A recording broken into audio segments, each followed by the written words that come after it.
La 5e édition de l'exposition internationale d'importation de la Chine s'est ouverte à Shanghai. Nous sommes à Waitan, au bord du banc de Shanghai, pour accueillir notre invité exceptionnel, Monsieur Laurent Billy, ambassadeur de France en Chine. Bonjour et bienvenue, Monsieur l'ambassadeur. Merci. Et merci d'avoir accepté notre invitation sur le plateau de CGTN français. Depuis la première édition de la CIE, la France a toujours été l'exposant principal, a même été l'invité d'honneur de la 2e édition. Et justement, la dernière visite du président Macron remonte en 2019, lorsqu'il s'est rendu à la 2e édition de la CIE, accompagné du président chinois Xi Jinping. Je me souviens encore qu'il avait dit qu'il allait venir en Chine une fois par an, mais malheureusement, cela n'a pas pu se faire à cause de la pandémie.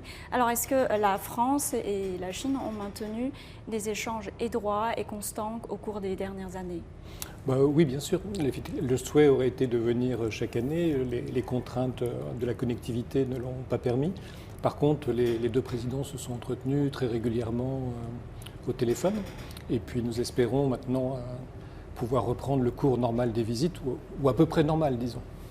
Et étant l'une des principales économies d'Europe, la France et ainsi la relation sino-française joue un rôle central pour les relations Chine-UE.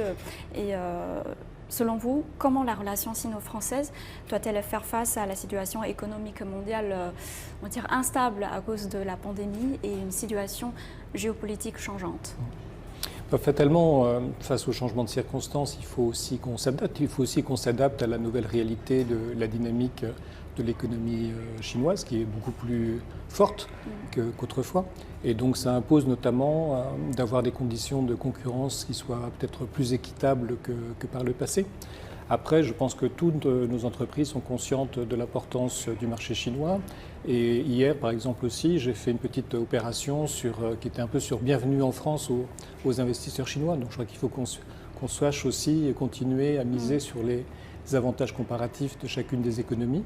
Et je crois en particulier que face à la question du changement climatique, il y a beaucoup de choses qu'on peut faire ensemble dans le domaine des énergies renouvelables, tout ce qui est des solutions pour avoir un développement soutenable.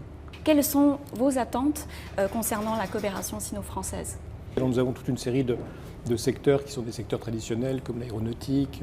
Autour de la foire, il y a énormément d'exposants dans l'agroalimentaire, mais tous ces sujets qui sont liés au développement durable, à la protection de la biodiversité, ça fait vraiment partie des sujets sur lesquels je crois qu'on a beaucoup à faire ensemble.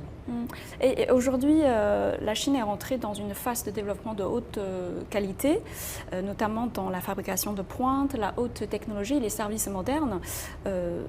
Quelles opportunités pensez-vous que la coopération sino-française pourra saisir dans ce processus de modernisation à la chinoise ? Effectivement, je crois que c'est une nouvelle réalité. Alors cette nouvelle réalité, elle impose aussi plus de responsabilités. C'est pour ça que je parlais tout à l'heure des conditions de la concurrence équitable, des problèmes d'accès au marché.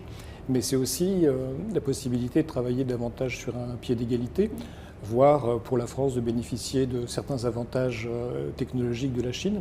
Lors du dernier sommet Choose-France, on a eu le plaisir de voir la décision d'investissement d'une société qui s'appelle Envision pour faire des batteries électriques dans le nord de la France. Donc ça fait partie de ces exemples de nouvelles dimensions dans la relation. Et après un grand succès lors de la 2e édition de l'exposition internationale des produits de consommation de Chine à Hainan, il y a 3 mois, la France est à nouveau très présente pour cette 5e édition de la CIE. Et comment expliquez-vous ce dynamisme des entreprises françaises envers le marché chinois ? En fait, je crois qu'il y a des réalités simples. Notre positionnement en termes d'exportation sur les biens de consommation, sur les produits agroalimentaires correspondent tout à fait à des besoins ou des souhaits de consommateurs chinois. Donc il y a un intérêt bien compris des producteurs d'aller à la rencontre de leurs consommateurs et l'émergence d'une classe moyenne chinoise qui est très très nombreuse offre beaucoup d'opportunités à nos entreprises, donc elles souhaitent être présentes.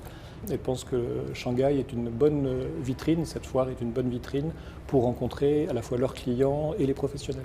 Et donc, que pensez-vous ce genre d'événements internationaux apportera aux échanges entre les pays ainsi qu'aux relations internationales ?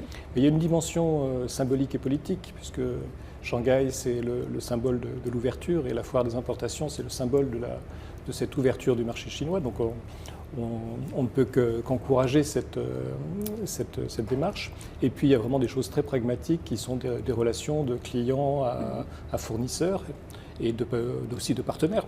Et donc c'est en ce sens que nos entreprises, donc elles sont à peu près 80 cette fois-ci, dont un bon pavillon sur l'agroalimentaire, ont souhaité être présents à nouveau. Et la France participe chaque année à la CIE. Et quelle image de la France espérez-vous que la Chine percevra à travers l'exposition de cette année? Et quel message la France veut-elle transmettre à la Chine via cette exposition? Ce qui est intéressant pour nous, c'est que pratiquement tous les secteurs, sont représentés. Donc on va à la fois des hautes technologies aux biens de consommation, aux produits agroalimentaires. Si on prend les derniers, qui sont donc assez nombreux et sur lesquels j'étais hier, c'est vraiment ce message de qualité, tradition, innovation, sécurité alimentaire aussi qu'on essaye de promouvoir. Tout à l'heure, j'aurai une opération sur le développement durable. C'est aussi tout ce qui est travaillons ensemble, améliorons notre cadre de vie, travaillons ensemble pour relever les défis globaux. C'est le type de message qu'on essaye de faire passer. Et tous ces produits français réduiront certainement la distance entre la France et la Chine et promouvra les échanges entre les deux pays. Et en plus, ils réjouiront nos palais.